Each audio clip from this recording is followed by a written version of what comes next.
Hi Mare! Busy ka yata? Hindi naman. Tuloy ka muna. Kakatapos ko lang kasing magsampay ng mga damit ng anak ko. Hindi ko kasi isinasama kapag nagpapalaba kami. Alam mo naman, medyo sensitive pa ang balat niya eh. Ganyan din ako sa mga anak ko dati eh. Eto dinalhan kita ng ginatan. Nagluto kasi si inay. Ay, salamat ah. Paborito ko to. Kaya nga dinalhan kita. Kumusta ka na pala? Ilang beses kitang pinuntahan sa inyo. Hindi ka pa raw okay, sabi ng nanay mo. Pasensya ka na Mare kung hindi kita maharap noon Magang-maga pa kasi ang mga mata ko noon. Ngayon ba, ayos ka na? Medyo, kahit naman kasi gusto kong magmukmok, hindi pwede. Kailangan kong kumilos para sa dalawa kong anak. Ewan ko ba kay paring Ver? Bakit niya nagawa yun sa'yo? Hindi man lang naawa sa mga anak eh. Hindi ko rin lubos na maisip. Bahala na ang karma sa kanila ng babae niya. May mga babae din kasing makakate. Kahit alam ng may asawa pumapatol pa din. Sadya yatang malas ako pagdating sa pag-ibig. Hanggang ngayon, iniisip ko pa rin kung saan ako nagkulang. Alam mo, wala kang pagkukulang bilang asawa. Si paring Ver ang nagkasala. Hindi siya nakontento sa'yo. Ay, yun nga din ang sabi ni nanay. Kaya lang hindi ko lang kasi maiwasan na mag-isip din. Naiintindihan naman kita, Mari eh. Kanyan din siguro ang mararamdaman ko kung sa akin nangyari yan. Sana lang kahit pinili niya ang babaeng yon, huwag niyang kalimutan ang obligasyon sa mga bata.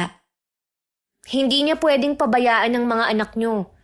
Kung tutusin, pwede mo siyang sampahan ng kaso. Lalo't kasal kayo. Yun nga ang gusto ni nanay. Kaya lang, hayaan na lang kako. Ayoko na rin kasing maabala at bigyan pa ng kahihiyan ng mga anak ko. Basta Mare, kung ano man ang pinagdadaanan mo, alam ko na malalampasan mo rin yan. Kung kailangan mo ng makakausap, punta ka lang dito sa bahay. Handa akong makinig sa'yo. Salamat ha. Kayo lang talaga ni nanay ang kakampi ko at maaasahan. Hindi lahat ng taong malapit sa atin pwedeng pagkatiwalaan. Minsan sila pa ang magtatraidor at tutuklaw sa atin. Madalas nagbabalat kayo sila bilang mabuting kaibigan. Pero iba pala ang intensyon. Mapagpalang araw, Miss Gwen. At sa lahat ng mga nakikinig sa araw na ito sa inyong channel. Tawagin niyo na lang ako sa pangalang Yuri. Isa rin po ako sa masusugid din yung taga-subaybay. 29 years old po ako. Hiwalay sa asawa at may isang anak. Kasalukuyan po ako nakatira sa probinsya ng Bicol. Ang ibabahagi ko pong kwento ay mismong karanasan ko. Akala ko, nagbibiro ka lang nung sabihin mo sa chat na pauwi ka na. Hindi pa tuloy ako nakakapagluto. Hindi ko naman kasi sineryoso yung sinabi mo eh. Papasok na ako dito sa atin nung mag-chat ako. Ay, sandali lang ha. Magsasalang lang ako ng sinaing sa rice cooker. Bibili na lang ako ng ulam sa karinderya. Hindi pa naman ako nagugutom eh. Ipagtimpla mo na lang siguro ako ng kape. O sige, teka lang ha. Nasaan nga pala ang anak natin? Natutulog ba? Oo, kakatulog lang. Bakit nga pala umuwi ka na ngayon? Di ba dapat sa linggo pa ang uwi mo? Oo nga eh. Kahit ako nagulat kanina sa sinabi ng bisor namin. May problema ba sa trabaho nyo? Hindi ko alam kung paano uumpisahang sabihin. Umpisahan mo kung bakit ka pinauwi. Ikaw lang ba? Marami kami. Ang natira lang yung may mga posisyon sa kumpanya. Huwag mong sabihin na natanggal kayo sa trabaho. Ganun na nga. Nalulugi na daw kasi ang kumpanya at wala daw pagpipilian kundi ang magsara na lang kaysa gumastos pa. Ano ba yan? Bakit naman biglaan? Kaya nga eh. Di bale, nagsabi naman ako sa mga kasama ko na kung may trabaho silang mapapasukan, timbrehan naman nila ako. Sana nga makahanap ka agad ng bagong trabaho. Kahit ba iisa pa lang ang anak natin magastos na rin yan Ayoko namang tipirin sa gatas ang anak natin ngayong wala ka ng trabaho. Huwag kang mag-alala. hindi mangyayari na kakapusin tayo. At saka may makukuha naman kaming pera sa kumpanya. Abay, dapat lang nabayaran kayo, no? Bawal yung basta na lang kayo tatanggalin na wala man lang abiso. Nangako naman ang bisor namin na hindi kami pababayaan. Agad naman naghanap ng mapapasukan si Nico. Yun nga lang hanggang ngayon 2 linggo na ang nakakalipas, wala pa rin siyang nakukuha. Medyo mapili kasi siya pagdating sa papasukang trabaho. Naisip ko tuloy bigla paano kaya kung ako na lang muna ang maghanap ng mapapasukan. Marami kasi akong mga kaibigan na pwedeng mahingan ng tulong. Habang nagluluto ako ng hapunan, dumating si Nico na bakas ang pagod at pagkaaburido. Pabagsak pa siyang naupo sa sofa habang hinihilot ang sentido. Oh, kumusta ang paghahanap mo ng trabaho? Malas. Nagtanong-tanong na rin ako sa mga kakilala ko eh. Baka may alam sila na pwede mong pasukan. Sabi ni Grace, kailangan daw nila ng sauce chef sa restaurant na pinapasukan nila. Madali lang daw ang trabaho. Maghahanda ka lang ng mga sauce, tsaka gravy. Tsaka may 1 linggong training. Baka gusto mo yun. Ayos din naman ang sahod. Di ba sa gabi lang nagbubukas ang restaurant nila? Sa hapon, kailangan nandun ka na. Tapos, madaling araw naman ang uwi. Ayos lang naman yun kasi may motor ka eh. Sa madaling araw ang uwi ko? Hindi mo man lang iniisip na paano kung maaksidente ako dahil sa antok? Ikaw naman oh. Bakit ka naman magmamaneho ng inaantok? Tsaka syempre, matutulog ka bago pumasok sa trabaho. Ginawa mo naman akong kwago eh. Gising sa gabi at tulog naman sa araw. Hindi naman kita pinipilit eh. Kung ayaw mo, di sasabihin ko na lang kay Grace. Nagbabakas sakali lang kasi ako na magustuhan mo. Yun bang mga dati mong katrabaho? Hanggang ngayon ba bakante pa rin sila? May mga trabaho na sila. Inaalok nga nila ako pero hindi ko naman type. Nico, sa panahon ngayon, hindi ka pwedeng mamili ng trabaho. Konti na lang ang natitira sa ipon natin. Malay mo naman, sa susunod na araw makuha na namin yung perang ibabayad sa amin. Huwag kang masyadong umasa na malaki ang ibibigay sa'yo. Dahil 2 taon ka pa lang sa kanila. Malay mo naman, sumapat para makapagnegosyo tayo. Ano naman ang naiisip mo na negosyo kung sakali? Pwede nating gawing talyer ang harap ng bahay. Talyer? Ano naman ang alam mo sa pagkukumpuni ng sasakyan? Yun ngang motor mo eh. Hindi mo alam kung paano ayusin kapag may sira. Dinadala mo pa sa kaibigan mong may talyer. Gusto mo lang yatang gayahin ng kaibigan mong yun eh. Wala namang masama kung gusto ko siyang gayahin ah. At saka pera ko naman ang darating kaya ako masusunod kung ano ang gagawin ko. Porke ba pera mo yun? Wala na akong karapatan na magsalita sa dapat mong gawin? Ano mo ba ako? Asawa kita. Pero sana naman, wag mo akong pangunahan. Hindi naman kita pinangungunahan eh. Gusto ko lang magbigay ng opinyon. Bahala ka kung hindi mo susundin. Basta, yun ang plano ko. Kapag nakuha ko na yung pera ko. Ibig sabihin yan, hindi ka na maghahanap ng trabaho. Siyempre maghahanap muna. Paano kung 1 taon pa bago ibigay yung pera? Di 1 taon din tayong nganga. Huwag ka naman sana kasing mapili sa trabaho. Basta marangal pagtsagaan mo na. Gusto ko naman yung mai-enjoy ko. Hindi yung napipilitan lang ako. Aba, Nico, hindi ka na binata. May asawa't anak ka. Hindi pwede yung ganyang mindset. Hindi mo kasi ako naiintindihan eh. Ikaw ang hindi makaintindi. Akala ko pa naman, nagbago ka na. Sa halip na hindi init ang ulo ko, bigla tuloy ako na high blood sa mga pinagsasabi sa akin ng asawa ko. Minsan para pa rin siyang binata kung umasta kahit nasa edad 30 na siya. May pagkakataon din na nagiging makasarili siya at hindi kami niisip ng anak niya. Tuwing may problema ako kay Nico, kay Maring Rona akong laging naglalabas ng sama ng loob. Maswerte ka pa rin kumpara sa akin na iniwan ng asawa. Oo nga. Kaya lang, minsan kasi nakakainis na rin eh. Tumatanda kasing paurong eh. 30 anyos pa lang naman kasi si paring Nico. Ganyang edad talaga astang binata pa. Tsaka alam mo, minsan, naiisip ko, parang hindi niya ako asawa. Ayaw niya kasi akong nanghihimasok sa mga desisyon niya. Katulad nga ng sinasabi niya tungkol sa pera na makukuha niya sa trabaho. Tama ba yun? Mahirap talaga kapag walang sariling pera. Kaya nga siguro iniwan ako ng asawa ko dahil tingin niya sa amin ng mga anak niya, pabigat lang sa kanya. Nagbibigay ba naman si pare sa mga anak niyo? Oo, handa naman daw siyang magsuporta sa mga bata. Kaya lang, paano naman ako? Siyempre, meron din akong mga kailangan. Hindi mo ba naiisip na magtrabaho? Nagsabi na nga ako kay nanay na gusto kong magtrabaho. Okay lang naman daw sa kanya na siyang maiwan sa mga anak ko. Hindi ko nga lang alam kung paano mag-uumpisa. Alam mo naman na mula nang mag-asawa ko, napirmi na ako sa bahay. Magtatanong ako sa mga kaibigan ko ng trabaho na pwede sa'yo. Kahit man lang dun makatulong ako. Ngayon pa lang nagpapasalamat na ako sa iyo, Mare. Wag muna, wala pa nga Ililibre kita sa unang sahod ko. Sigurado na matutuwa nito si nanay. Ay, nasan si Nanay Isabel tsaka yung mga anak mo? Kanina ko pa sila hindi nakikita Sinama ni inay sa kamag-anak naming may birthday. Bakit hindi ka sumama?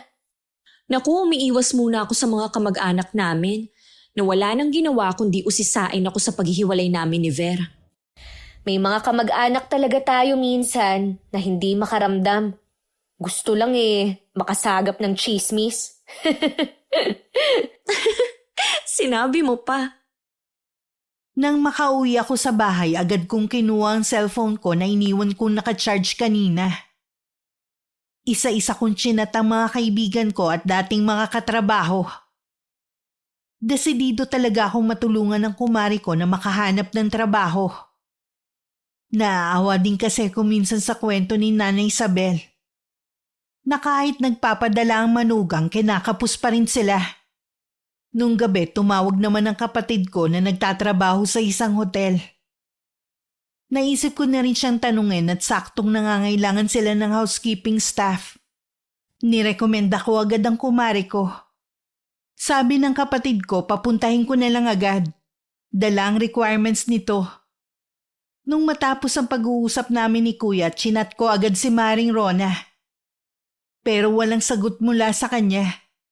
Kaya kinabukasan, pinuntahan ko na lang siya sa kanila. Hayan ang service nyo, sumakay na kayo. Dadalhan na lang kayo ng lola nyo ng pagkain mamayang tanghalian. Ingat kayo.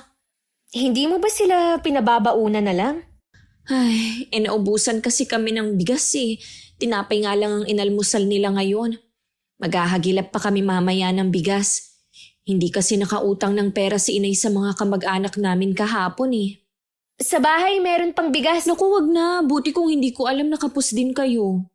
Kesa naman na walang pagkain ng mga anak mo ngayong tanghalian. Umalis naman na si inay. Baka makahiram siya sa mga kakilala. Kapag wala pa ring makuha ang nanay mo, punta ka lang sa bahay ha? Oo, sige. Siya nga pala Mare. Kaya ako nandito dahil hindi ka sumagot kagabi. Nag-aalangan kasi ako kung tatanggapin ko Bakit naman? 'Di ba gusto mo ng trabaho? Oo nga, kaya lang, hindi ba nakakahiya na ganun ang trabaho ko? Walang nakakahiya sa ganung klaseng trabaho. Dahil marangal yun. Gusto ko kasi yung medyo desente naman na pwede kong ipagmalaki sa ibang tao. Wala rin kasing alam yung mga kaibigan ko Tsaka sa panahon ngayon, hindi ka dapat namimili. Pasensya ka na, Mare. Hindi ko talaga kaya ang ganung trabaho Dito nga sa bahay, nanay ko pang naglilinis ng bahay namin, lalo na sa banyo. At least doon, may sasahurin ka. Tsaka hotel kaya yun. Maghahanap na lang ako ng iba. Akala ko ba, kahit anong trabaho, ayos lang sa'yo. Oo nga, pero wag naman sanang ganon. Sayang naman kasi yung tinapos ko kung housekeeping lang ang babagsakan ko.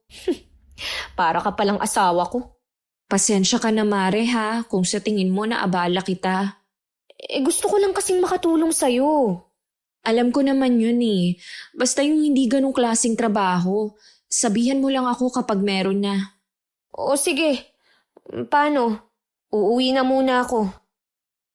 Hindi ko maiwasang makaramdam ng pagkadismaya at bahagyarin na inis sa sinabi ng kumari ko. Naiiling na lang ako at naisip ko rin si Nico. Ngayon ko lang kasi napag-isip-isip na pareho sila ng ugali. Walang-wala na nga, namimili pa. Pagdating sa bahay, nadatnan ko si Nico na nagbibihis. May malaking ngiti rin sa labi niya. Hindi pa naman ako nagtatanong, sinabi na niya kung saan siya pupunta. Eto na ang swerte ko. Makakapagsimula na tayo. Itutuloy mo ba ang plano mo?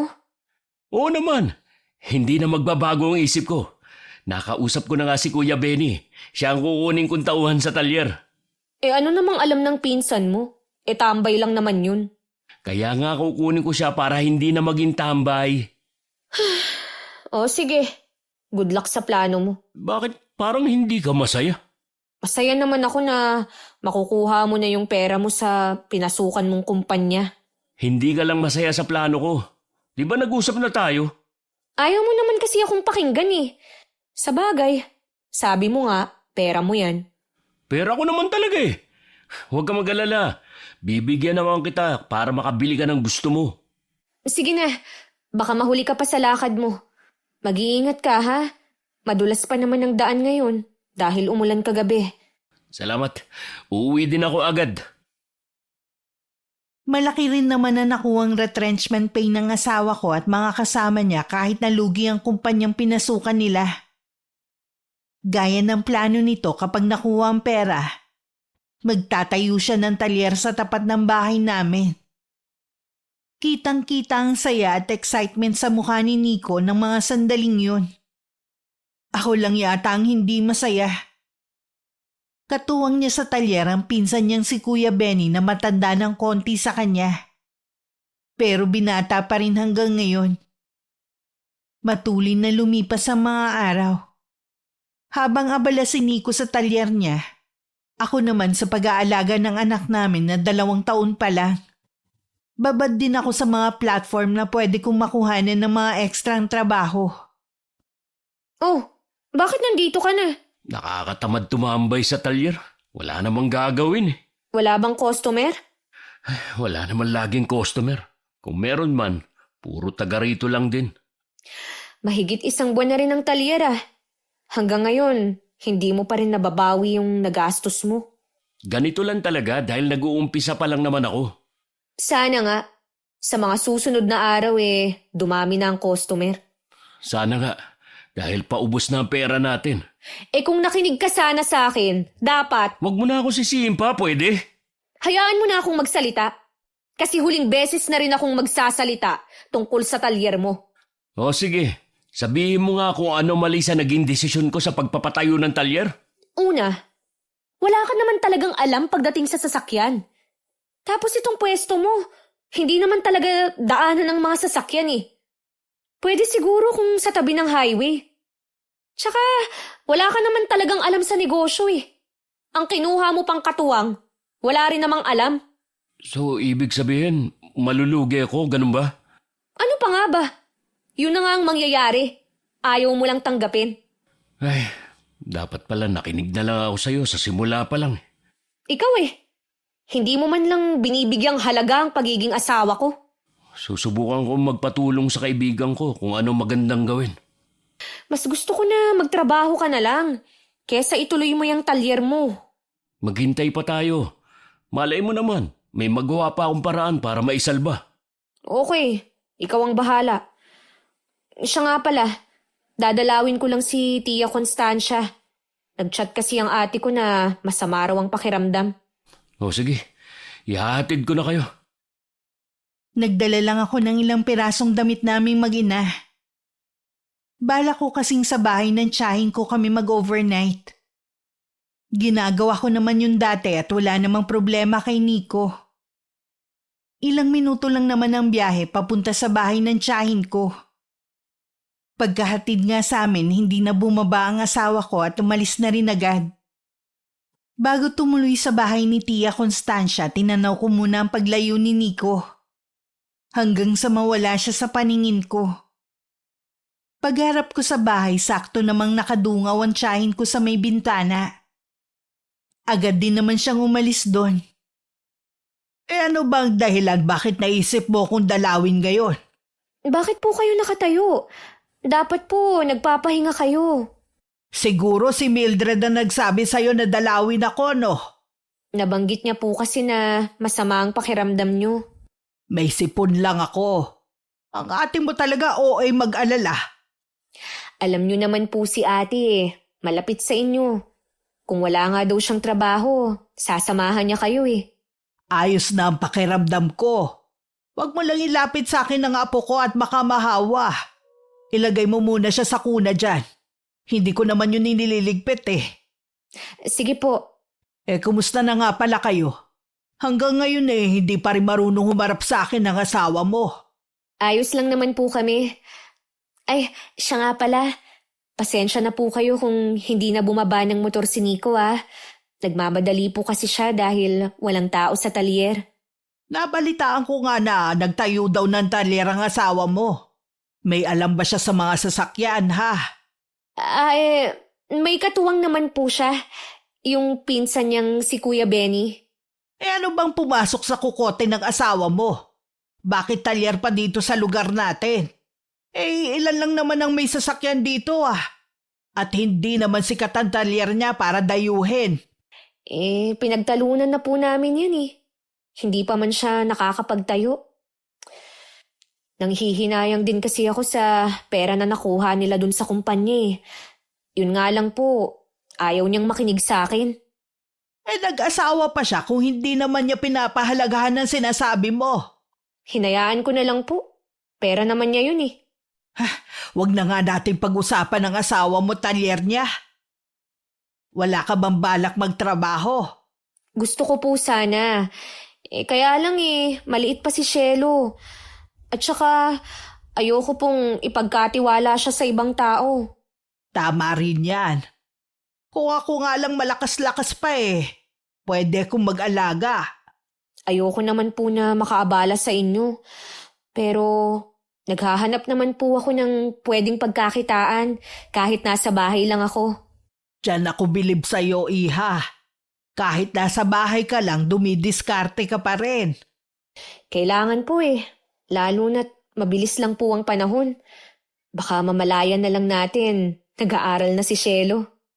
Sana maabutan ko pa ang panahon na yon. Oo naman po. May dinaramdam po ba kayo na hindi nyo sinasabi sa amin?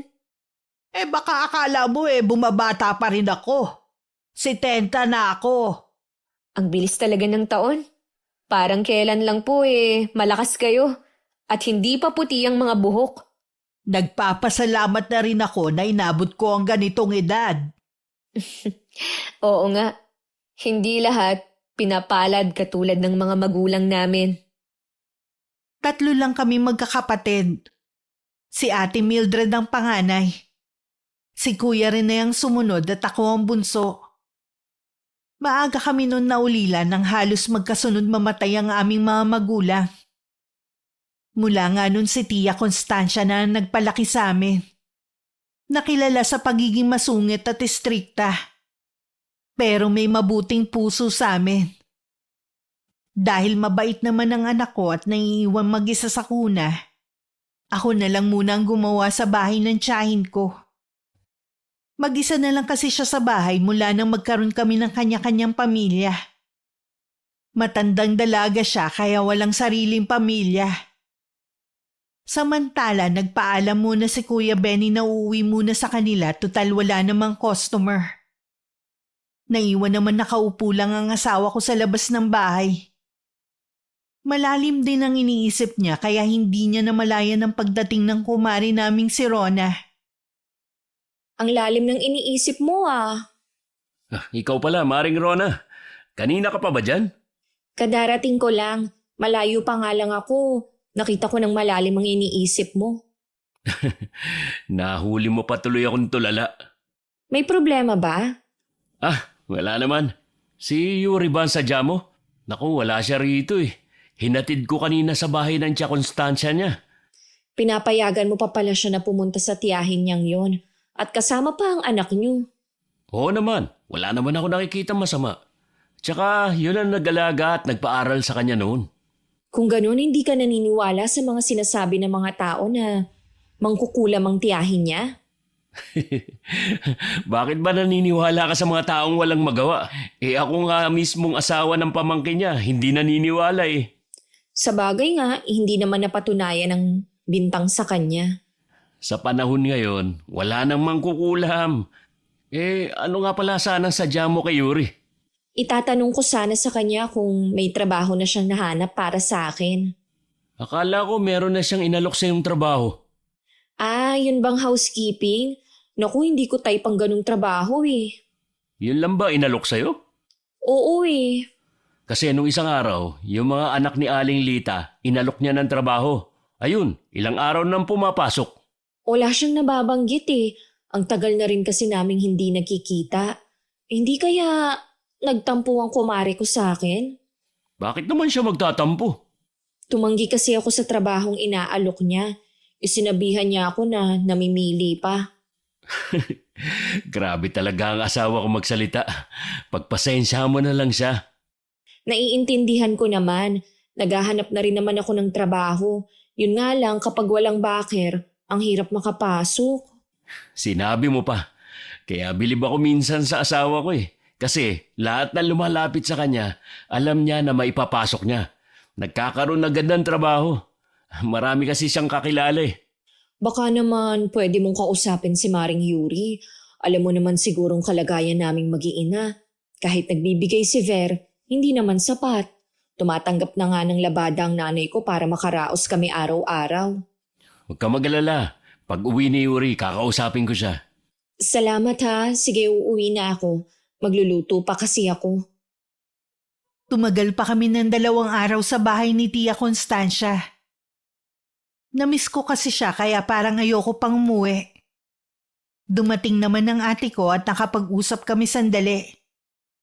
Sasamahan na muna niya ang tiyahin namin.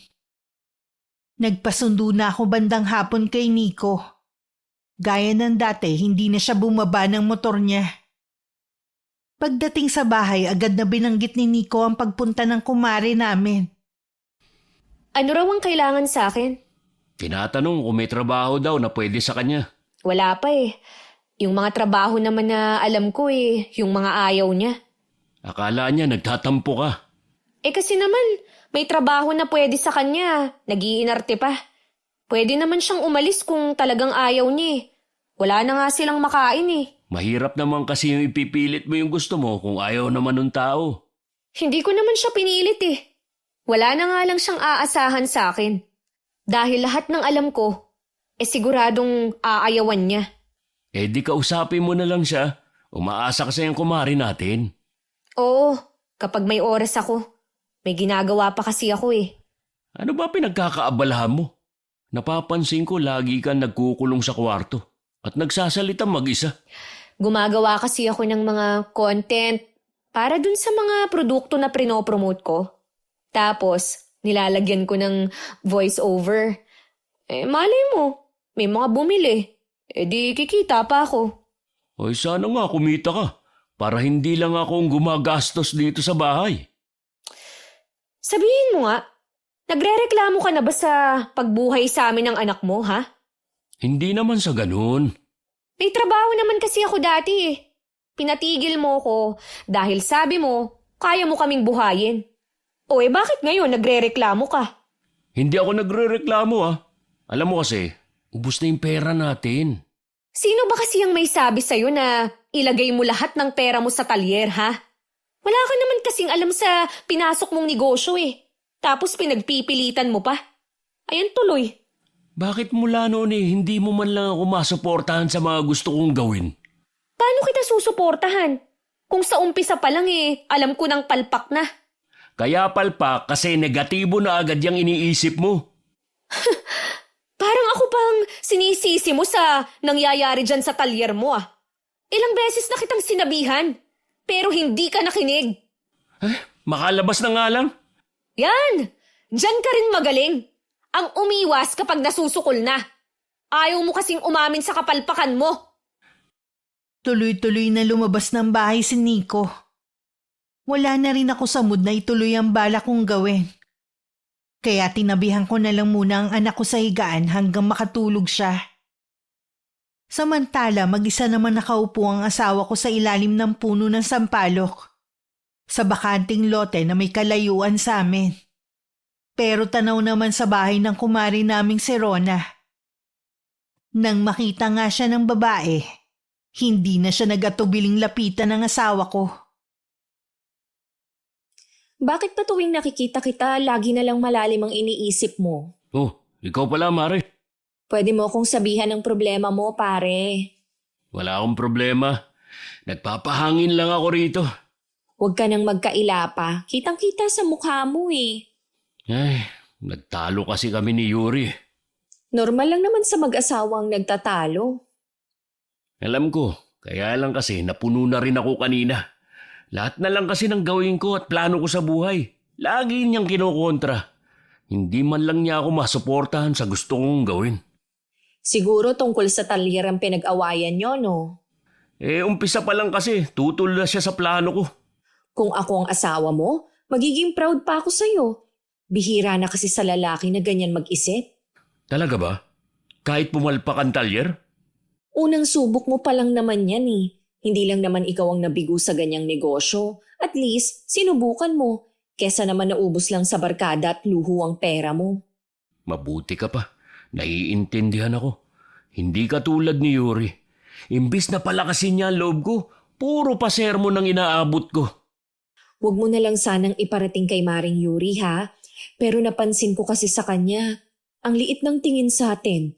Dahil nakatapos lang siya. Masyado siyang bossy. Gusto niya lagi siyang nasusunod. Ay, di ba nakatapos ka rin naman? Nakatungtong lang naman ako ng 2 taon sa kolehiyo. Pero huminto na nga dahil maaga akong nabuntis. Ha? Ganun ba? Ay, ganun din pala ang tingin mo kay Yuri. Ganun din kasi ako eh. Kung alam ko lang na ganun ang ugali niya, hindi ko na lang sana siya kinuhang ninang ng panganay ko. Ako na ang humihingi ng dispensa. At kung minsan ganun ang asal ng asawa ko sa'yo. Ayos lang, marunong naman kasi ako makisama eh. Ang sarap mo palang kausap. Gumaan ang pakiramdam ko. Basta kapag kailangan mo ng kausap, i-PM mo lang ako o kaya pumunta ka sa bahay. Lagi naman akong mag-isa eh. Yung 2 bata kasi, maghapon na sa eskwelahan. Si nanay naman gabi na umuwi galing sa pangangamuhan. Hindi ka pa ba nakakahanap ng trabaho? Naku, ang hirap nga eh. Ang inaasahan ko na nga lang yung trabaho na ibibigay ng asawa mo. Kaya lang, malabo na yata. Magtatanong ako sa mga kakilala ko kung may alam silang trabaho na pwede mong pasukan. Tatanawin kong utang na loob sa'yo kapag nagkatrabaho ako. Kahit hindi na hindi ka naman iba sa akin eh. Habang abala ko sa paggawa ng content at pag-promote ng mga produkto na nabibili ko rin online, abala rin pala ang asawa ko sa pakikipagkita kay Maring Rona. Wala akong kamalay-malay na may nabubuo na palang magandang pagtitinginan ng dalawa. Nabalitaan ko rin mismo sa asawa ko na nagtatrabaho na rin sa karinderya malapit sa amin ng kumari namin. Hindi ko tuloy maiwasang mapataas ang kilay. Dahil alam ko namang maliit lang ang sahod nito. Bakit naman siya nagtyaga sa ganong trabaho? Maliit lang ang sahod. Wala naman kasi siya mahanap kaya pinagtiyagaan na lang niya ang trabaho sa karinderya. Inaasahan ng tao ang tulong mo eh. Pero wala ka man lang ginagawa. Aba, inalok ko na siya dati. Ayaw naman niya. Namimili pa kasi siya eh. Ayan tuloy ang napuntahan niya. Hindi nga niya gusto ang trabaho doon. Kaya pumasok na lang siya sa karinderya. Ganun ba? Napilitan na nga lang yung tao. Sana naman kasi tinulungan mo ang kumari natin. Aba, ako na naman ang sinisisi mo. Ako na lang lagi. Wag na nga natin pag-usapan si Maring Rona. Galit ka na naman eh. Paano hindi ako magagalit? Sinisisi mo ako kung bakit nasa karinderya ang kumari natin. Ang sa akin lang naman, sana tinulungan mo na makahanap ng trabaho. Tinulungan mo nga ang kapitbahay natin eh. Tinulungan ko na nga dati pa. Hindi ka ba makaintindi, ha? Palibhasa kasi. Pareho kayong mapili sa trabaho. Kaya pareho yung utak nyo. Alam mo, minsan ayoko na lang makipag-usap sa'yo.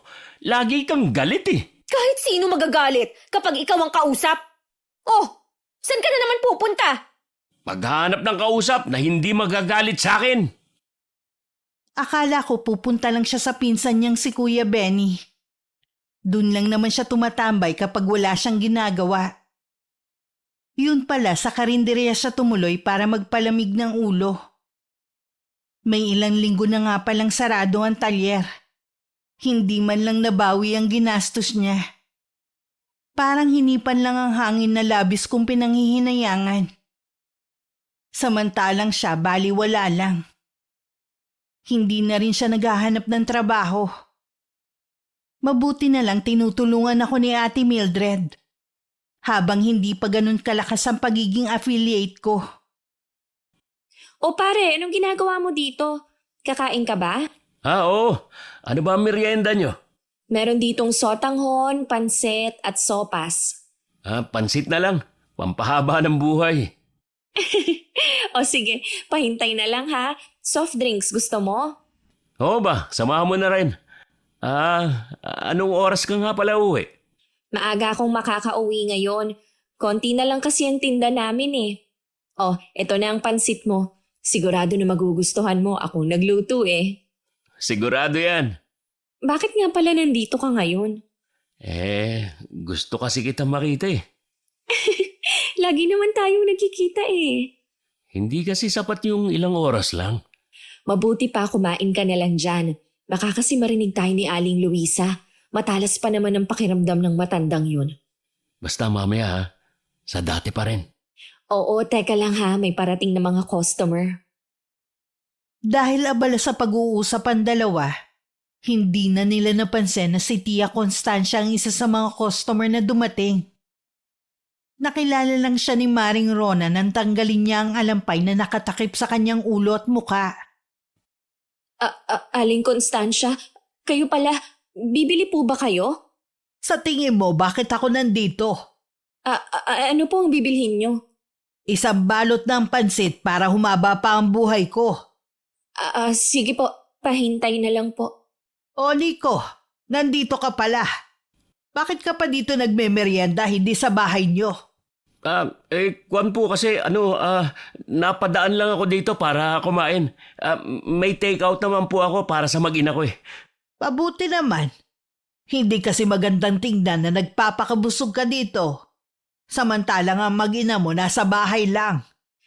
Ito na po ang pansit nyo. Salamat, Iha.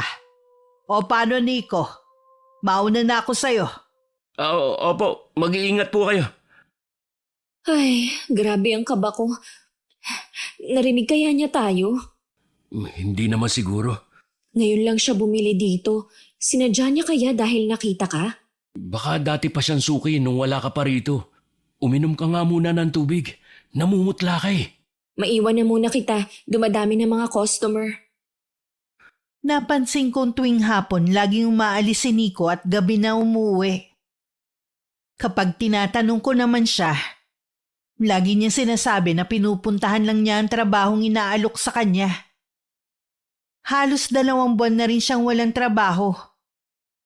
Salamat sa bigay ng 2 kong kapatid, nakakaraos naman kami. Malapit na rin maubos ang pasensya ko nang biglang ibalita sa akin ng asawa ko na may trabaho na siya. Ang nararamdaman ko na palitan ng saya. Pero nang malaman ko kung saan siya magtatrabaho, hindi ko naman maiwasang magtaka. Ano? Sa litsunan ka magtatrabaho? Sa litsunan ni Mang Igme. Mabuti nga, malapit lang. Sigurado ka ba, ha? Bakit parang may nagbago sa'yo? Ha? Anong ibig mo sabihin? Ang dami kasing nag-aalok sa'yo ng mas magandang trabaho. Lahat tinanggihan mo. Tapos, biglang sa litsunan ka magtatrabaho ngayon. Kaysa naman na umasa na lang tayo sa mga kapatid mo. Mabuti na yun kaysa walang trabaho. Naninibago lang kasi ako sa'yo. Dati, papili ka sa trabaho eh. Tapos, magtsatsaga ka dun. Basta tanggapin mo na lang na ito na ang bago kong trabaho. Magsisimula na pala ako sa Lunes. Naguguluhan man, hindi ko na lang masyadong inisip ang kakaiba sa ikinikilos ng asawa ko. Maliban sa pag-aalaga ng anak namin, mas nag-focus ako sa paggawa ng mga content. Malakas kasi ang pakiramdam kong dito ako suswertehin. Kailangan lang talagang lakasan ko pa ang loob ko at alisin na ang natitirang hiya. Araw yun ng linggo. Inayos ko lang ang mga damit ni Nico na isusuot niya sa pagpasok kinabukasan. Paglabas ko, narinig ko na merong nag-uusap. Lumabas ako ng bahay at naabutan kong seryosong nag-uusap ang asawa ko at ang kumari naming si Rona. Maring Rona, nandito ka pala. Bakit kayo dito sa labas nag-uusap? Kararating ko lang, tinanong nga kita kay pare eh. Nasa kwarto ka nga daw. Galing ka ba sa trabaho mo? Wala akong pasok ngayon dahil linggo. Ay, oo nga pala. Sarado nga pala ang karinderya ni Aling Luisa. Bakit ngayon ka lang napadalaw? Busy kasi Mare, ngayong araw nga lang ang pahinga ko tapos naglalaba pa ako ng mga damit namin. Ay, wala nga palang pahinga. Kahit papano, may trabaho ka na. Oo nga, kahit maliit ang sahod. Maiwan ko muna kayo ha. Magkwentuhan muna kayo. Alam ko, sabik na kayong mag-usap eh. Ako muna magbabantay kay Cielo. Sige pare. Hindi ka ba nahihirapan sa trabaho mo? Medyo hirap din kasi ang aga kong pumupunta sa karinderya. Tapos 150 lang ang araw ko. Ang baba naman pala. Kahit sabihin mo pang libre ang kain. Tiyagain ko na lang talaga kaysa walang mapagkunan. Ikaw naman kasi Mari, tinanggihan mo pa yung inaalok ko sa yung trabaho. Kaya nga pala nandito ako para itanong kung hiring pa sila. Ay naku, pasensya ka na ah. Hindi na eh. Tsaka wala din akong alam na pwede mong pasukan na trabaho. Sayang pala yung dati. Ang totoo niyan kasi, huminto na sa pagpapadala si Ver sa amin. Ha? Bakit naman? Aba, pwede mo siyang kasuhan. Pwede nga, kaya lang hindi ko naman kasi alam kung saan siya nakatire. At saka wala na siya sa dati niyang pinapasukang trabaho. Hindi ko na rin siya makontak. Para bang naglaho siya na parang bula? Wala ka nga talagang pagpipilian yan, kundi ang itaguyod mag-isa ang mga anak mo. Mabuti na nga lang, nandyan si Nanay Isabel para tulungan ka. Kaya nga. Kaya lang mga apo na lang niyang iniintindi niya. Galit kasi siya sa akin eh. Bakit naman? Hindi ko nga alam eh. Ganun yata kapag tumatanda na. Pinagpapasensyahan ko na lang siya. Sa pagkakakilala ko sa nanay ng kumari ko, masasabi kong mabait at malambing ang matanda. Kaya hindi ko maiwasang magtaka sa sinasabi ni Maring Rona. Bihira din magalit ang nanay niya. Kaya nararamdaman kong merong malalim na dahilan ng galit nito. Nang sumunod na araw habang papunta ako sa bahay ni Tia Constancia, nakasalubong ko ang nanay ni Maring Rona. Gulat na gulat ang matanda at gusto pang umiwas sa pagtataka ko. Hindi rin siya makatingin sa akin ng diretsyo. Nanay Isabel! Kumusta na po kayo? Tagal ko na po kayong hindi nakikita. Nabalitaan ko po na nangangamuhan daw kayo. Oo iha. Pasensya ka na ha, kailangan ko nang umalis. Meron lang kasing inuto sa akin ng amo kong lalaki. Sandali lang po. Yuri, alam ko mabuti kang bata katulad ng mga magulang mo. Mas mabait ka pa nga kaysa kay Rona eh. Sana lang magawa mo. Maiwan na kita. Kailangan ko nang umalis. Ano kaya ang ibig sabihin ni Nanay Isabel? Nakakapanibago naman siya. Tsaka bakit parang naiiyak siya? Mukhang seryoso nga ang problema nila ng anak niya. Naiiling na lang ako na humakbang na rin palayo. Pagdating sa bahay ni Tia Constancia, nagmano lang kami mag-ina. Saka ko'y nilapag sa kuna ang anak ko na puno ng mga laruan. Laman pa rin ang isip ko si Nanay Isabel. Oh, anong iniisip mo? Habang papunta po kami rito Nakasalubong ko po si Nanay Isabel. May sinabi ba siya sa'yo? Hindi ko nga po maintindihan eh. Mukha po siyang may mabigat na problemang dinadala. Nabanggit po kasi ni Maring Rona na nagagalit sa kanya ang nanay niya. Baka yun po ang dahilan. Pumupunta pa rin ba ang kumari mo sa bahay ninyo? Oo naman po. Ang kapal din ng mukha, no? Ano po ang ibig niyong sabihin? Palibhasa kasi hindi ka na lumalabas ng bahay ninyo. Kaya wala kang alam sa kumakalat na chismis tungkol sa asawa at kumari mo. Ano pong meron sa kanilang dalawa? Meron silang relasyon. Kulang na nga lang tumira si Nico sa karinderya para lang makita at makasama ang malanding kumari mo. Ano? Hindi po nila magagawa sa akin yan. Nagawa na nga nila. May palagay ako na matagal na silang magkarelasyon. Baka po chismis lang yun. Alam niyo naman ng mga tao dito sa atin. Mismong si Isabel ang nakahuli sa kanila sa bahay nila na gumagawa ng kahalayan. Huwag ka nga magpakatanga dyan. Kailangan ko silang makausap. Iiwan ko po muna sa inyo ang anak ko. Saan ka naman pupunta? Saan pa po? Di sa karinderya ng ahas kong kumare. Huminga muna ako ng malalim bago naglakad papunta sa karinderya ni Aling Luisa. Parang sasabog ang dibdib ko sa galit. Kailangan mailabas ko ang nararamdaman ko ng mga sandaling yun. Baka magkasakit ako kapag kinimkim ko lang. Malapit na ako sa karinderya. May 3 lalaking kumakain. Ilang hakbang na lang ako nang makita ko ng kumari ko. Matamis pa siyang ngumiti sa akin. Mare, buti na padaan ka. Kakain ka ba o take out? Ikaw ang gusto kong makausap. Ganun ba, Mare?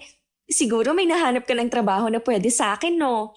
Sa totoo lang, Mare, gusto ko nang umalis dito. Tingnan mo ang kamay ko, ang pangit. Bakit mo ko binuhusan ng malamig na tubig? Dapat nga, mainit na tubig ang ibinuhos ko sa mukha mo para malapnos. Ano bang problema mo, ha? Kung napunta ka lang dito para manggulo, mabuti pa umuwi ka na sa inyo. Magkulong ka na lang sa bahay nyo. Walang yakang malandi ka. Dapat sa'yo, kinakalbo. At saka inilulublob ang mukha sa kumukulong mantika.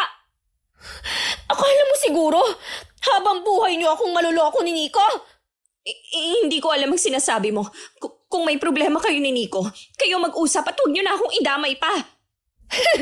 Sa sobrang kaba mo, Nico na lang talaga ang tawag mo sa asawa ko. Nawala ng pare. O baka naman kapag kaharap lang ako, tsaka kayo nagtatawagan ng mare at pare. Pwede ba, Mare? Huwag ka ditong mag-eskandalo. Nakakahiya sa mga kumakain. Abay, dapat lang na mahiya ka. Haliparat kang babae ka eh. Sa sobra bang pagkamis mo sa asawa mo? Kaya nagpakamot ka na lang sa asawa ko, ha? Huy, pwede ka namang magpakamot sa binata. Bakit sa asawa ko pa? Ano, tinangin na ba ng hangin ang hiya mo, ha? Mare, nakikiusap ako sa'yo. Sa inyo na lang tayo mag-usap. Dumadami na mga nakikiosyoso, oh. Pagkatapos ng ginawa mo, umaasa ka pa bang tatanggapin pa kita sa buhay ko, ha? Dito tayo mag-usap nang malaman ng buong barangay kung gaano ka kakate. Sarili mong kumare, inahas mo. Ang kapal ng mukha mo. Kung hindi ka pa titigil, ipapabarangay na kita. Ikaw pa talaga ang nanakot, ha? Sige, gawin mo. Nang lalong mapahiya ka. Kaya ka siguro hindi natatanggap sa trabaho. Kasi dito ka bagay magtrabaho. Para ka kasing karinderya na bukas sa lahat ng gustong kumain. Tama na sabi eh. Hoy, Rona! Huwag mo akong daanin sa paiyak-iyak mo, ha? Napakamalandi mo! Kulang pa ang mapahiya ka! Hindi pa ako tapos sa'yo! Hanggat nandito sa puso ko ang galit, hindi kita titigilan! Si Aling Luisa na kararating lang galing palengke ang umawat sa akin. Sinabihan din niya si Rona na umuwi na muna at baka malasin lang ang negosyo niya. Umuwi muna ako sa amin at saka tinawagan si Nico. Pero hindi ito sumasagot.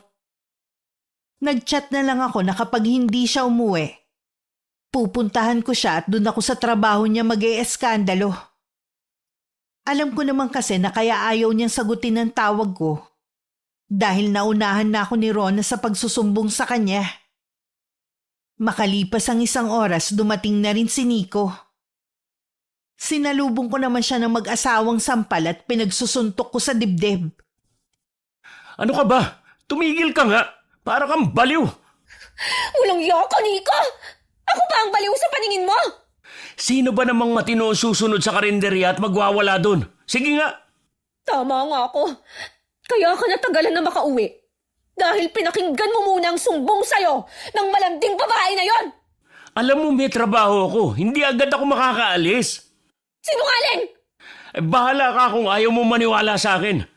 Mukhang nalaso na yung isip mo ng taong nagsabi sa'yo ng kasinungalingan tungkol sa amin ni Maring Rona. Kahit pa ulit-ulit kayong tumanggi, lalabas din ang lihim niyo. Kaya kung ako sa'yo, umamin ka na. Wala akong aaminin dahil hindi naman totoong chismis na kumakalat. Kaya nga chismis eh. Ikaw, humanda ka dahil irereklamo ka ng kumari mo. Mabuti! Kahit saan kami magharap, hindi ko siya uurungan. Lalo ko siyang kakalagkarin sa kahihiyan. Hindi ka na naawa sa tao? Iniwan na nga ng asawa at naghihikahus na nga. Iniskandalo mo pa ang buhay?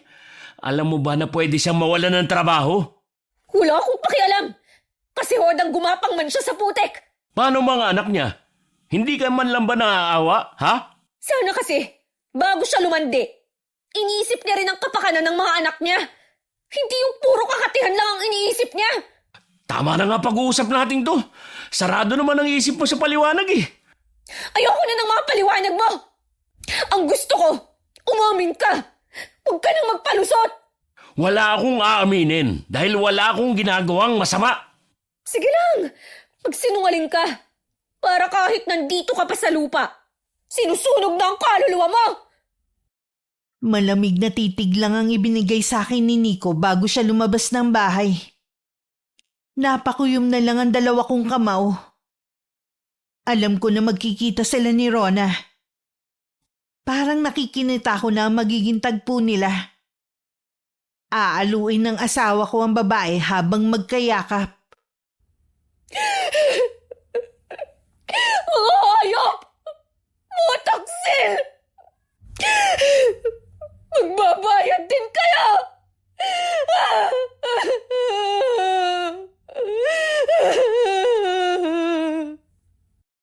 Nadatnan na ng asawa ko ang kumari namin sa tagpuan nila. Halata kay Maring Rona na kanina pa umiiyak dahil magana ang mga mata niya. Hinayaan muna ni Nico na umiyak ang babae at mailabas lahat ng nasa dibdib. Nang kalmado na ito, tsaka siya nagsalita. Ayos ka na ba? Ano bang klaseng tanong yan? Wala na akong maihaharap na mukha sa mga tao. Paano kaya nalaman ni Yuri ang tungkol sa atin? Malamang kay nanay. Hindi naman kasi kakalat yun kung hindi tayo nakita ni nanay dun sa bahay namin eh.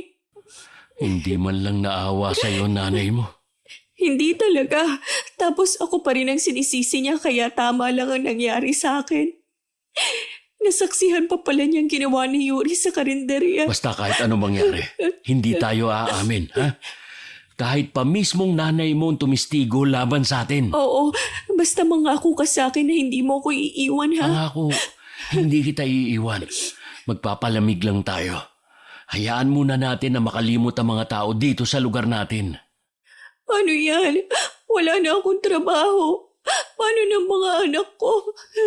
Pansamantala, habang wala ka pang nahahanap na trabaho, tutulungan muna kita. Salamat ha. Huwag kang mag-alala. Maghahanap agad ako ng trabaho. Huwag ka na umiyak. Magkasama natin tong haharapin.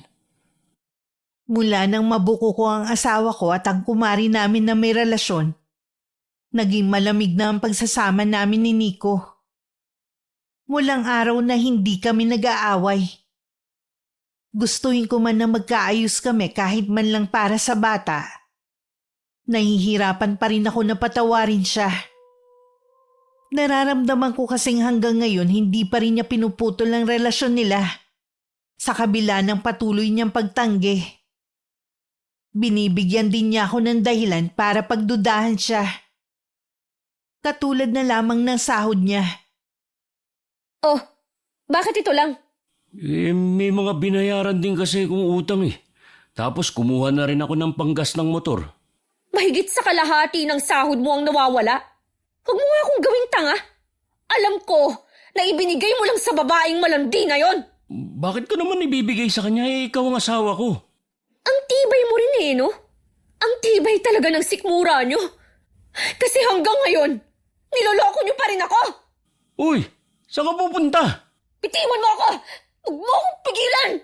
Saan ka ba kasi pupunta? Kung gusto mong malaman, sumunod ka sa akin para makita mo ang gagawin ko! Walang nagawa si Nico kundi ang sumunod sa akin. Hanggang makarating kami sa bahay ng kumari namin.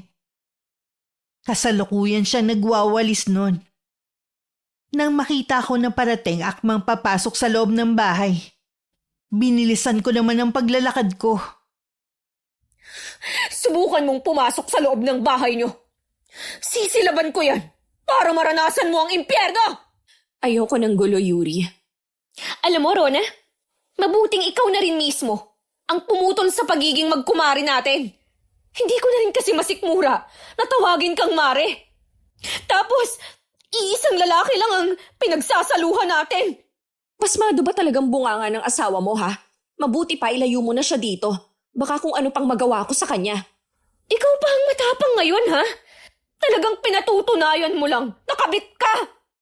Sumusobra ka na kasi eh. Kahit saan na lang tayo magkita kung ano-ano mga sinasabi mo sa akin. Bakit ba ayaw mong maniwala na wala nga kaming relasyon ni Nico? Hindi ka lang malandi. Sinungaling ka pa! Ito ang tatandaan mo. Ako pa rin ang legal na asawa. At ikaw, mananatiling kabit! Kung hindi mo iniisip ang kahihiyan mo, isipin mo ang dalawa mong anak na pareho pa namang babae. Nasabi mo na siguro mga gusto mong sabihin. Pwede ba umalis na kayo? Meron pa akong sadya sa'yo, Gaga! Ano pa bang kailangan mo? Ibigay mo sa akin ang sahod ng asawa ko. Wala akong karapatan doon. Ano bang sinasabi mo dyan? Malay ko sa sahod ng asawa mo. Inuubos mo talaga ang pasensya ko, ha? Umuwi na tayo. Kahit maghapon ka mag-eskandalo dito, wala kang mapapala. Meron naman kahit papano. Ang mapahiyang babaeng to! Nang malaman ng dalawa kong kapatid ng kataksilan ni Nico, iisa ang pinayo nila sa akin. Ang hiwalayan na ang asawa ko. Sa kabila ng galit ko, umaasa pa rin ako na maaayos pa ang relasyon namin mag-asawa. Hindi ko nga lang alam kung may babalik pa ang tiwala ko. Dahil sa kalungkutan at kabiguan na nararamdaman ko, naisip kong gawing content ang pinagdadaanan ko. Hindi ko alam na magva-viral yun at meron pang nagre-request na mag-live ako para mabigyan nila ako ng payo.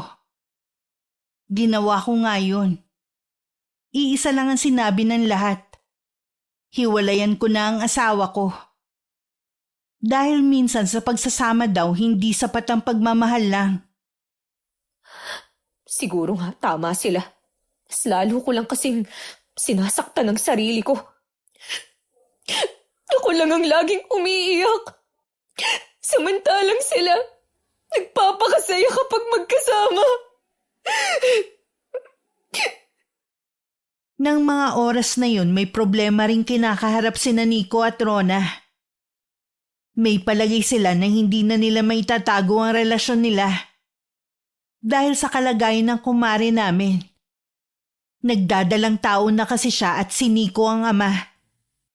Paruot pa rito si Nico habang nakahawak sa kanyang batok at marahan yung hinahagod. Kanina pa rin umiiyak si Rona. Dahil hindi malaman ang gagawin. Nagsalita ka naman, Nico. Kanina ka pa palakad-lakad dyan eh. Nag-iisip nga ako ng solusyon sa problema natin eh. Kung iniisip mo na ipalaglag ang sanggol sa sinapupunan ko, hindi ako papayag. Bunga na nga siya ng kasalanan. Gagawa pa ba tayo ng panibagong kasalanan? Para mapagtakpan ang ginagawa natin. Ibig mo sabihin, Desidido kang ituloy yan? Bakit hindi? Ang tagal nating tinatanggi ang relasyon natin. Tapos dahil lang sa pagbubuntis mo, mabubuko na tayo? Mas maigi pa nga siguro na sabihin na natin kay Yuri. Tapos hayaan natin siyang magdesisyon kung ipapaubaya ka niya o dalawa kami sa buhay mo. Basta ako hindi kita pakakawalan. Bahala na. Basta huwag kang gagawa ng hakbang na hindi ko nalalaman. Oo na. Akala mo naman makakalapit ako sa malatigre mong asawa. Hindi naman siya ganun dati. Ikaw mismo saksi kung gaano kabait ang asawa ko noon. Lalo na sa mga nangangailangan. Aminado naman ako na tayo ang dahilan ng pagbabago niya Ang mabuti pa, umuwi ka na para makapagpahinga ka. Iwasan mo na rin ang ma-stress. Isa yun sa pinagbabawal ng doktor. Walang nakakalam na habang nalulunod ako sa lungkot, lumalaki naman ang kita ko bilang affiliate. Kahit nga madalang ako mag-upload ng mga video, marami pa rin ang bumibili sa mga item na pinopromote ko. Isang hapon hindi ko inaasahan na magiging bisita ko si Rona. Nang mga sandaling yun, parang wala na akong ganang awayin siya. Anong kailangan mo? Hindi na ako magpapaligoy-ligoy pa. Buntis ako at si Nico ang ama. Kung hindi ka pa nabuntis, hindi ka pa aamin. Aminin mo man o hindi, alam ko na hindi okay ang relasyon niyo ni Nico. Kaya nga bumaling siya sa akin eh. Ang sabihin mo, inakit mo ang asawa ko dahil namimiss mong may kumamot sa'yo. Kahit ano pang sabihin mo, hindi mo na mababago ang sitwasyon. Pwede ba, Rona? Diretsahin mo na nga ako. Alam ko na meron ka pang gustong sabihin. Pakawalan mo na si Nico. Ipaubaya mo na siya sa akin. Sa tingin mo kaya, pagkatapos kong malaman na nabuntis ka niya, mananatili pa ako sa tabi niya? Iyong-iyo na siya. Sa tingin ko nga, mas bagay kayo eh. Marami kasi kayong pagkakatulad. Ibig bang sabihin, ibibigay mo na siya sa akin? Oo! Magsama kayo habang buhay. Wag na ninyo kaming lalapitan ng anak ko. Tinatanggalan ko na rin siya ng karapatan. Mismong araw na yun ako umalis sa bahay namin. Bumalik ako sa tiyahin ko na buong puso naman akong tinanggap. Akala ko naubos na ang luha ko. Pero umiyak pa rin ako sa dibdib ni Tia Constancia. Sa likod ng isip ko, yun na ang huling beses na iiyak ako. Dahil sa kataksilan at panloloko ng 2 taong mahalaga sa akin. Hindi na rin kami nakapag-usap pa ni Nico. Nabalitaan na lang namin na dinala na niya sa bahay si Rona at dun na nakatira. Si Nana Isabel naman at 2 apo umuwi na lang sa probinsya. Siyahin daw ang magpapaaral sa 2 bata. Ang mga bata talaga ang laging kawawa sa mga maling ginagawa ng mga magulang. Baka ho sa pag-uwi ni Nanay Isabel, tsaka nung 2 bata sa probinsya, mapabuti sila doon. Kesa magtiis kasama ng nanay nila. Sa bagay, nabanggit din dati ni Isabel na balak ampunin ng mga bata ng tiyahin ni Rona na may kaya sa buhay. Yun naman po pala eh. Ayoko rin silang madamay sa karma ng nanay nila. Hangad ko pa rin ang makakabuti sa kanila. Eh ikaw ba? Ayos lang ba sa'yo na nakikita pa rin sila? Wala naman po akong magagawa sa bagay na yun eh. Dahil nasa iisang lugar lang kami nakatira. Bilib din ako sa tapang mo, Iha. Alam ko kahit wala ang asawa mo, magagawa mong buhayin si Cielo. Oo naman po. Ngayon, mararanasan ni Rona kung anong buhay ang naranasan ko kay Nico. Nagawa pa talaga niyang magpabuntis. Eh wala nga rin talagang kahihiyan ng mga yon. Sa ngayon po, focus muna ako sa trabaho. Ayoko nang makialam sa buhay nila. Mabait pa rin ang Diyos. Sa kabila ng mga pagsubok na pinagdadaanan mo ngayon, may malaking biyaya naman siyang ibinigay sa'yo. Kaya nga po, ayokong sayangin sa pagmumukmok ang oras ko eh. Katulad po ngayon, tambak ang free samples na kailangan kong i-promote. Halos mapuno mo na nga ng gamit ang buong bahay eh. Bala ko pong ibigay kay na kuya at ate yung iba sa mga yan kapag nagawan ko na po ng video. Sino mag-aakala na diyan ka pala suswertihin sa ginagawa mo? Gusto ko pa pong pagbutihin para sa anak ko, tsaka para sa inyo. Gusto ko pong bumawi sa inyo. Alam ko po na sumama ang loob niyo sa akin nung magpakasal ako agad kay Nico. Kahit naman ayoko sa kanya, ang magpapasaya pa rin sa'yo ang importante sa akin. Sa loob ng 1 taon, ibinuhos ko ang lahat ng oras ko sa anak ko at pinili kong trabaho. Tahimik lang akong gumawa ng mga hakbang para mapabuti ang buhay namin. Kahit may nababalitaan ako sa dalawa, hindi na rin naman ako apektado. Ang pagkita lang ng pera ang mahalaga sa akin. Hanggang sa umabot na ng 3 taon. Kasalukuyan ako nagpapagawa ng bahay sa mismong lupang pag-aari ni Tia Constancia. Nakarating naman sa 2 ang nangyayari sa buhay namin. At kahit sila namamangha sa mabilis na pag-asenso ko, yun nga lang hindi na sila makalapit sa akin. Kahit si Nico sa anak namin. Si Benny ba yung kausap mo? Oh, siya nga. Ano daw ang sadya niya? Hindi mo muna pinatuloy dito sa bahay. Nagmamadali. May trabaho pa yun kina Yuri. Anong trabaho niya? Di helper sa bahay na pinapatayo ni Yuri.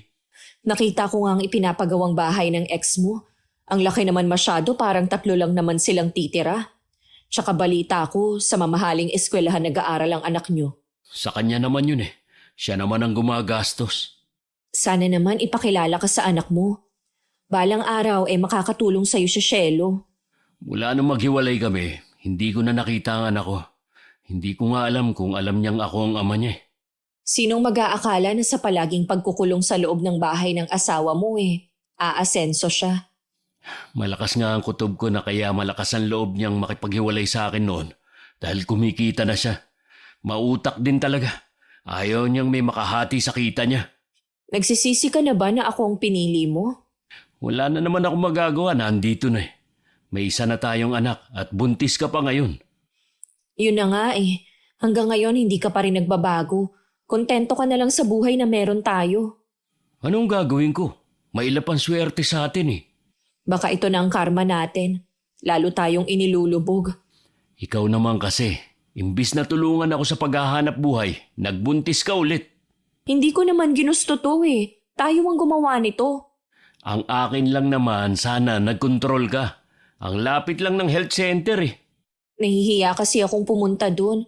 Hindi kasi nila ako inaasikaso. Tingin ko galit sila sa akin dahil sa ginawa natin kay Yuri. Tiniis mo na lang sana, kesa buntis ka na naman. Ang liit pa ng anak natin Napapabayaan mo na nga tapos dadagdagan mo. Tulungan mo na lang kasi ako sa pag-aalaga. Alam mong may trabaho ko. Pag-aalagain mo pa ako ng bata. Yan na nga lang ang trabaho mo Hindi mo nga magawa maglinis ng bahay. Nung si Yuri pa nandito, kahit maliit pa ang anak namin, hindi yun burara sa bahay. Wala ka na bang gagawin kundi ikumpara ako sa ex mo, ha? Totoo naman kasi. Kaya huwag kang magalit. Diyan ka na nga. Lalong umiinit ang ulo ko Ganyan ka naman kahit nung kayo pa ni Yuri. Lagi na lang umiiwas. Puwiset, bakit ba kasi ako napasok sa ganitong relasyon? Lingid sa akin, lagi palang nakasubaybay mula sa malayo sa amin ng anak ko si Nico. Kahit nasa iisang lugar kasi kami nakatira, napakadalang ko naman siyang makita noon. Hindi ko alam kung sadya bang hindi nagkukrusan landas namin. O siya ang umiiwas sa akin. Si Rona lang ang lagi kong nakikita. Tuwing nagkakasalubong kami sa daan, nakataas noo pa siya na para bang nagmamalaki. Kapag sinulyapan ko naman ang anak niya, walang maayos na damit at napakadungis. Naalala ko tuloy ang mga anak niya sa una. Kung hindi siguro kay Nanay Isabel, ganun din ang mga batang yun. Si Tia Constancia lang ang laging nakakapansin kay Nico na laging nagmamasid. Katulad na lang ng araw na yun. Abala ko sa pagmamando sa mga tao habang gumagawa. Nasa malapit lang si Nico. Nang hindi na makatiis ang tiyahin ko, nilapitan na niya ito. Anong ginagawa mo rito? Tinitignan ko lang po ang pinagagawang bahay ni Yuri. Pwede ba tigilan mo na yung ginagawa mong pagmamasid sa mag-ina? Huwag mo na silang guluhin pa. Hindi naman po ako manggugulo eh. Gusto ko rin po makita ang mag-ina ko. Bakit hindi mo yung ginawa noon? Bakit ngayon lang kung kailan maayos na ang buhay nila? Nagsisisi na po ako sa ginawa kong pag-iwan sa kanila. Tingin mo dahil sa sinasabi mong yan maantig ang puso ni Yuri? Nagkakamali ka. Hindi na siya babalik sa'yo. Hindi ka na nila kailangan. Huwag niyo naman po sanang palalain ang away namin. Mag-asawa pa rin po kami ni Yuri. Aba, baka nakakalimutan mo. May bago ka na kinakasama ngayon. Alam ko naman po yun. Alam mo naman pala Mabuti pa, umalis ka na at huwag nang babalik dito. Siguradong oras na malaman ni Rona ang ginagawa mo. Manggugulo ang babaeng yun. Nasabi naman ni Tia Constancia ang tungkol sa ginagawa ng asawa ko. Pinagkibit-balikat ko na lamang yun. Sumagi na rin sa isip ko na tuluyan na makipaghiwalay sa kanya sa legal na paraan. Para wala na talaga kaming koneksyon sa isa't isa. Sumang-ayon naman ng mga kapatid ko at tiyahin. Samantala nakarating naman kay Rona ang ginagawa ni Nico. Galit na kinumpronta niya ang dati kong asawa. Akala mo yata hindi ko malalaman, no? Ano pa bang kailangan mo sa mag-inang yon? Gusto ko lang makita ang anak ko. Sinong niloloko mo, ha? Noon pa, hindi ka na interesado na makita ang anak mo. Ang dahilan mo pa noon, baka hingan ka ng suporta. Bakit ngayon gusto mo nang makita ang anak mo? Kahit anong mangyari, anak ko pa rin si Cielo. Ang sabihin mo, gusto mong maambunan ka rin ng grasya. Pwes, hindi mangyayari yun dahil nagagalit sa'yo si Yuri. Kung ano man na meron siya, may karapatan ako doon. Kapag nakinabang ako, maaambunan ka rin. Sa maikling panahon, kilala na kita. Wala kang disposisyon sa buhay at walang sariling palo. Ako ang sumalo sa kamalasan ni Yuri. Naging bulag ako sa mga kapintasan mo noon. Hindi ako papayag na iiwan mo ako sa ere at aalis ka sa kahirapan natin. Magsasama tayo habang buhay. Hindi mo ba naiintindihan na sinabi ko? Maaambunan ka rin. Hindi ako naniniwala sa'yo. Subukan mo lang talagang iwan ako. Magsisisi ka na nakilala mo ako. Huwag mo nga akong tinatakot ha. Hindi kita asawa. Mabuti pa, sumunod ka na sa nanay at mga anak mo sa probinsya. Mula nang ikaw ang pinili ko, pinutol ko ng ugnayan ko sa kanila.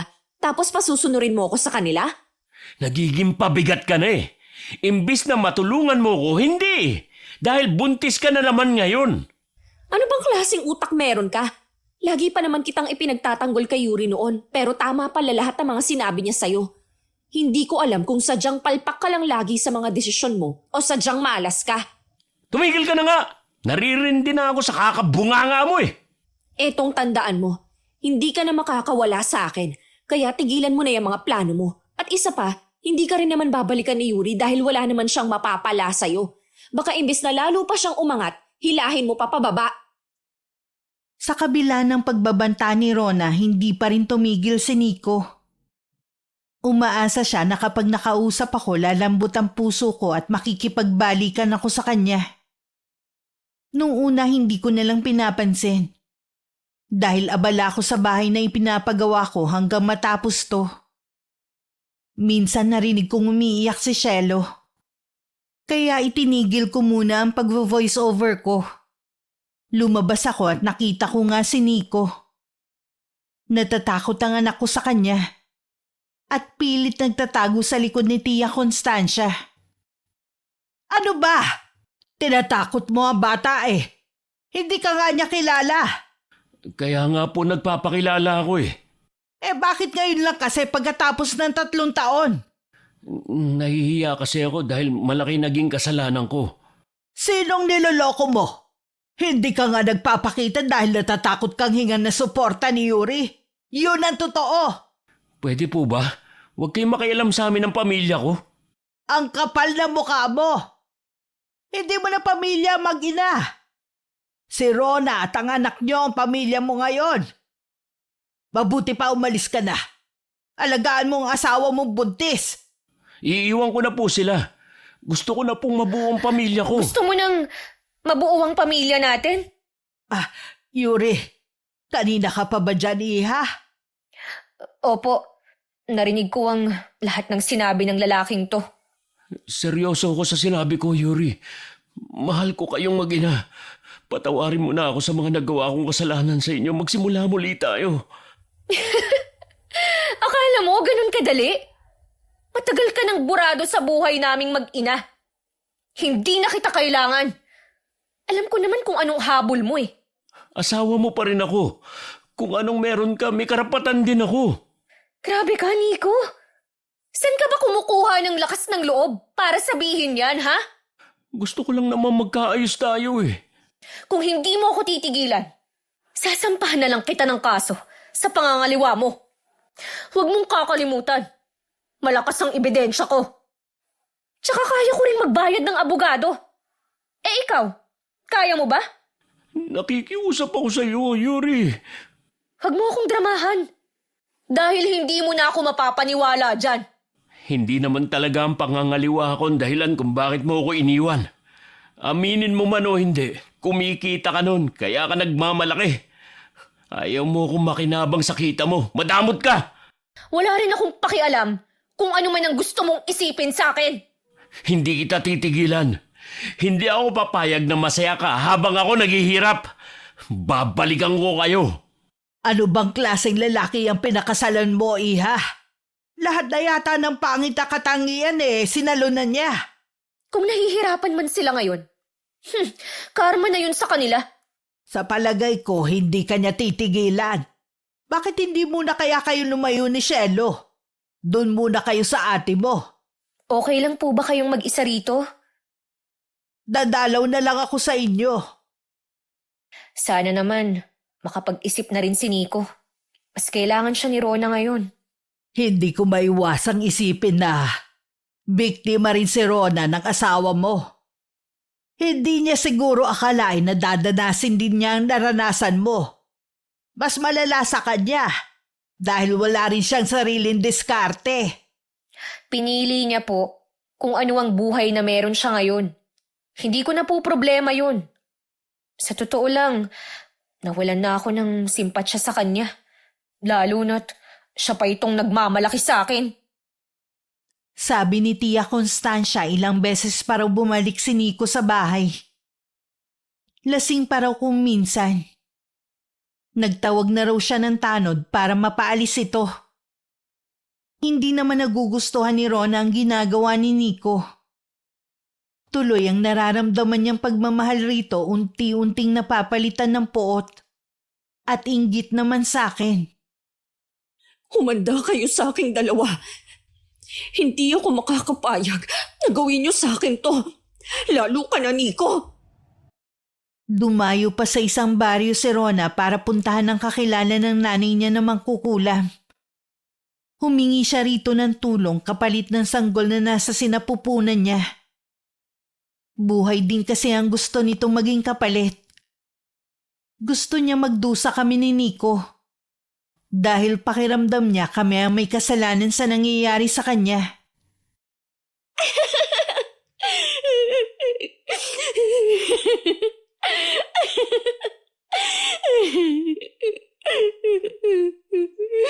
Makakaganti na rin ako sa inyong dalawa.